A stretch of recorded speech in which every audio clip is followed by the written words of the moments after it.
Okay so friends, welcome back to my YouTube channel. आज की class में हम लोग कंटिन्यू करेंगे माइक्रोब्स इन ह्यूमन वेलफेयर को, जहाँ पे हम लोग लास्ट क्लास में छोड़े थे। तो आज भी मेरे साथ है एनसीईआरटी क्लास 12 का बुक, और आज की क्लास में हम लोग डिस्कस करेंगे microbes in house hold products. ठीक है, तो अपना डिस्कशन करने के बाद इस टॉपिक के अंदर से क्वेश्चन, अगर किसी भी लेवल का क्वेश्चन आता है तो हम उतना एबल हो जाएंगे कि सारे क्वेश्चन का आंसर करने में हम लोग सक्षम हो जाएंगे। हम लोग देखेंगे कि प्रीवियस ईयर का question, for example Aligarh Muslim university या फिर एआईपीएमटी में बहुत सारे क्वेश्चन यहाँ से आए हुए हैं, तो उन क्वेश्चंस को भी हम लोग देखेंगे कि क्वेश्चन कहाँ से आता है और किस टाइप का क्वेश्चन आता है। ठीक है, चलिए शुरू करते हैं आज के क्लास को। और इसके अंदर हम लोग अगर बात करें तो microbes in house hold products के बारे में एनसीईआरटी को स्टार्ट किया। मतलब हम लोग घर में जो भी चीज़ खाते पीते हैं तो उन चीज़ों का फॉर्मेशन कैसे हो सकता है माइक्रोब्स के थ्रू। ठीक है, तो पहला जो हमारा टॉपिक है वो है कर्ड का फॉर्मेशन, यानी कि दही का फॉर्मेशन। तो देखिए, दही बनाने के लिए हम लोग घर में क्या करते हैं, एक कंटेनर है, कंटेनर के अंदर हम लोग मिल्क डाल देते हैं, है ना।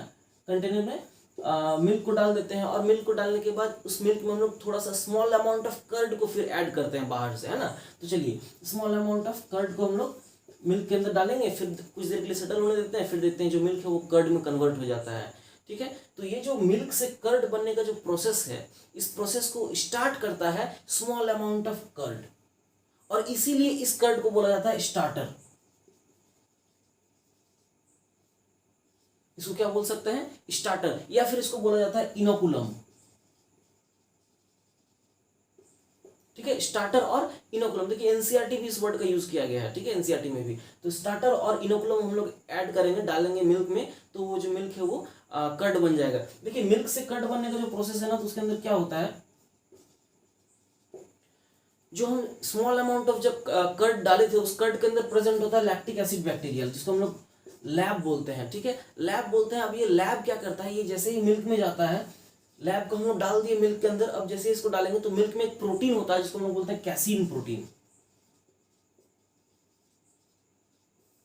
मिल्क में एक प्रोटीन होता है जिसको बोलते हैं कैसीन प्रोटीन। इस कैसीन प्रोटीन को जो है लैब डाइजेस्ट करता है, पार्शियली डाइजेस्ट करता है, और इसको डाइजेस्ट करने के बाद जो है मिल्क कर्ड में बन जाता है ना, कर्ड में वो कन्वर्ट हो जाता है। कर्ड में जब चेंज हो जाता है तो मिल्क का जो, या फिर कर्ड का अगर बात करें तो न्यूट्रिशनल वैल्यू का भी चेंज होता है। न्यूट्रिशनल वैल्यू मतलब कि उसका न्यूट्रिशन जो है वो चेंज हो जाता है। स्पेशली अगर बात किया जाए कुछ vitamin, for example vitamin B12, उसका अमाउंट जो है काफी ज्यादा हो जाता है। तो कर्ड के अंदर विटामिन B12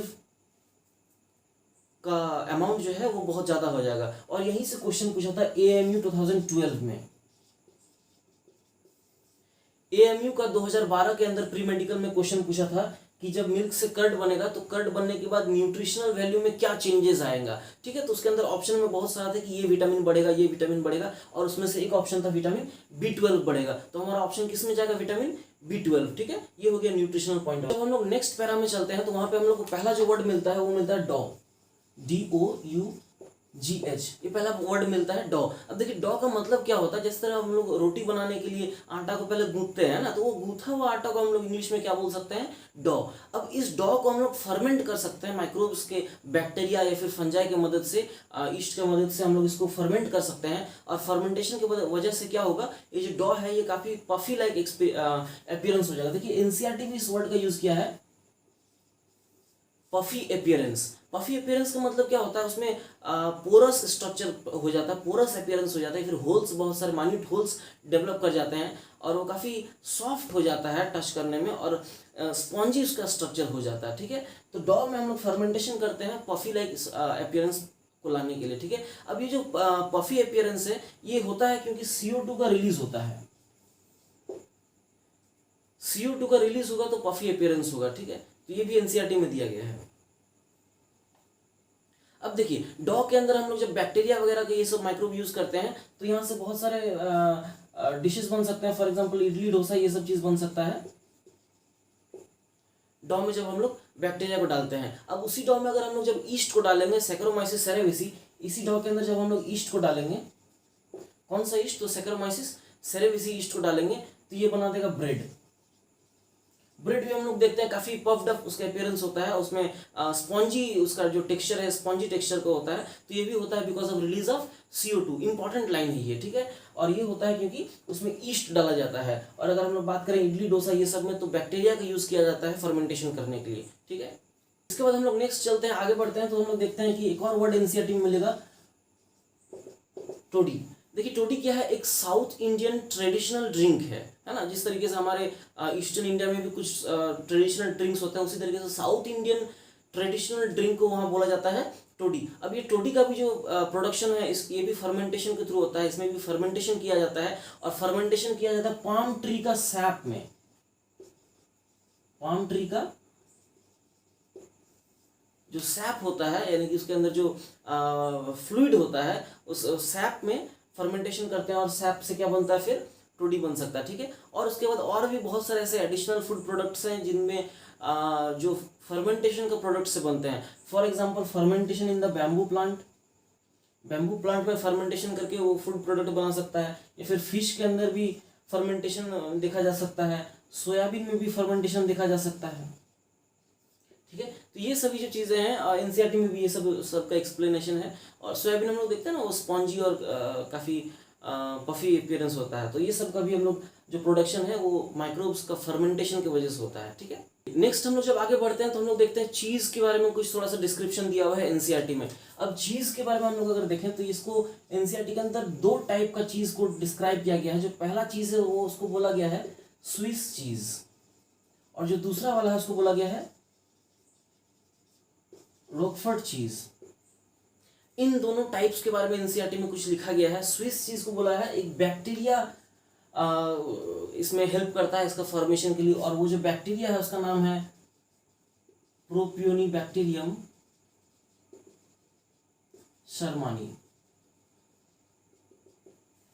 इस बैक्टीरिया का यूज किया जाता है स्विस चीज को फॉर्मेशन कराने के लिए। और दूसरी तरफ अगर देखें रॉकफोर्ट चीज जो है, इसका फॉर्मेशन करने के लिए एक फंजाई का यूज करते हैं जिसको बोलते हैं हम लोग पेनिसिलियम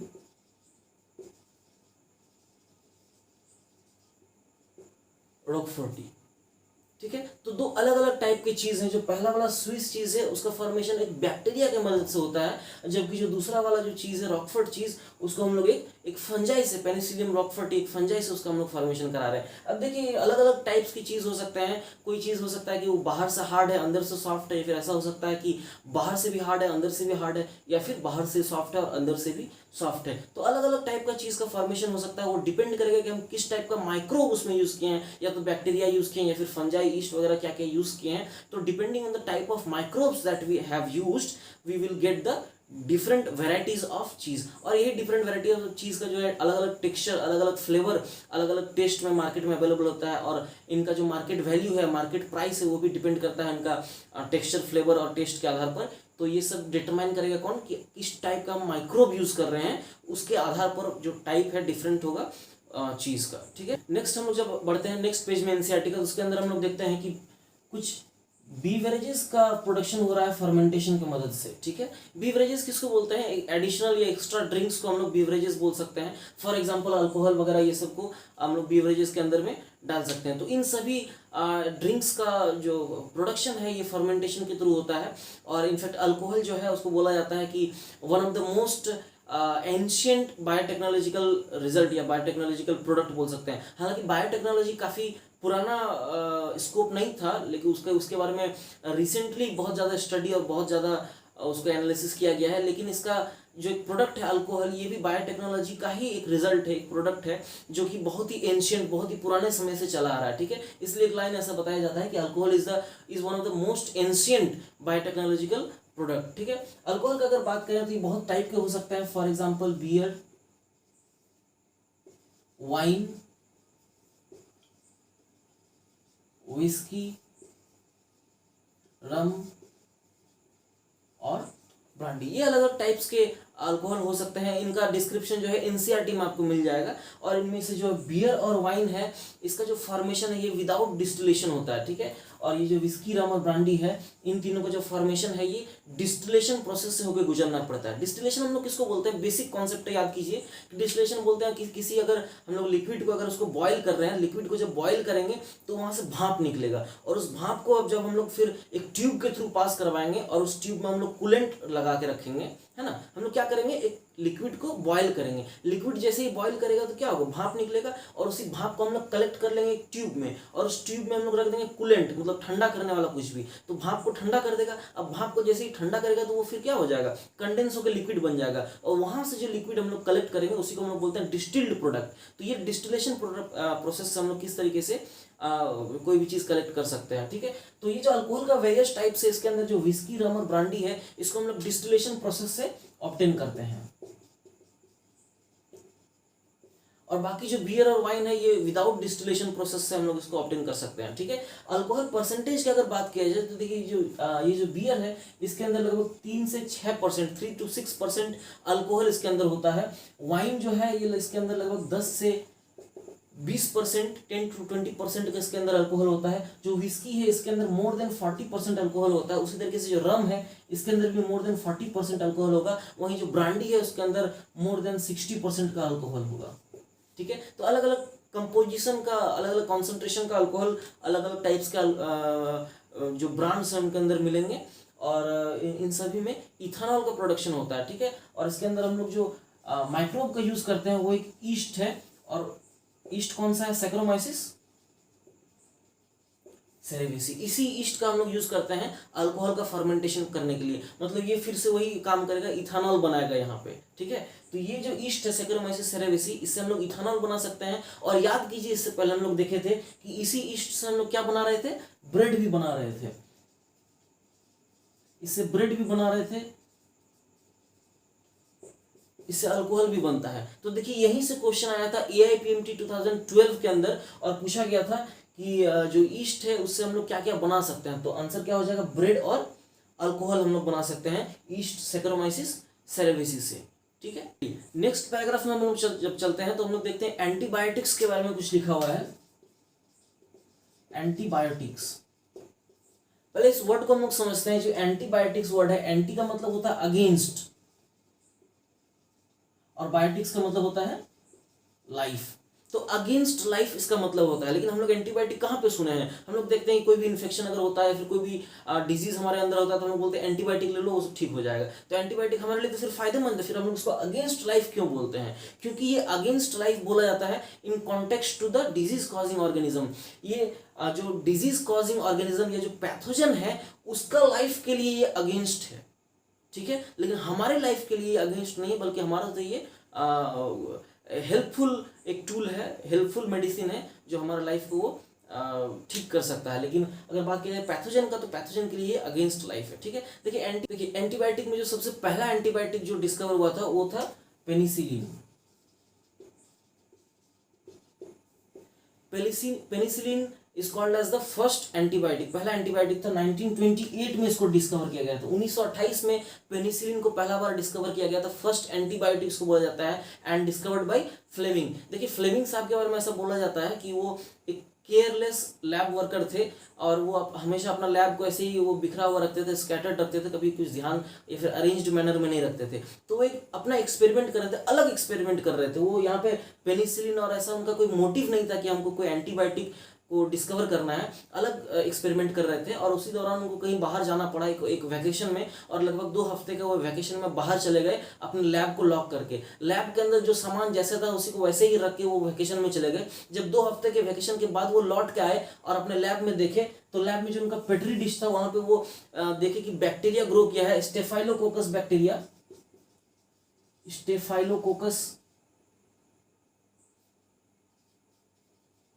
ये जो बैक्टीरिया है ये पेट्री डिश के अंदर ग्रो कर गया था हर जगह, लेकिन एक जगह वो देखे कि वहां पे वो जो बैक्टीरिया है वो ग्रो नहीं किया था, और इस जगह को छोड़कर बाकी सभी जगहों में बैक्टीरिया ग्रो कर गया था। फिर बाद में जब इस पे वो रिसर्च किए और फिर देखे कि यहाँ पे क्या हुआ है, तो यहाँ पे देख रहे थे कि एक फंजाई डेवलप कर गया था जिसको बोलते हैं पेनिसिलियम नोटेटम। हालांकि इस एंटीबायोटिक के बारे में बहुत ज़्यादा रिसर्च वर्क नहीं हो पाया था। फ्लेमिंग साहब बहुत ज़्यादा इसके बारे में डिटेल्ड एक्सप्लेनेशन वगैरह, फुल पोटेंशियल नहीं शो कर पाए थे, और इसको बाद में फिर चेन और फ्लोरे बोल के 2 साइंटिस्ट आए, और फिर बाद में उसको और ज़्यादा एक्सटेंड किए और इसका फुल पोटेंशियल को साबित किए कि ये कितना इंपॉर्टेंट टूल हो सकता है, ठीक है। बाद में इन तीनों को 1945 के अंदर नोबेल प्राइज से सम्मानित किया गया था।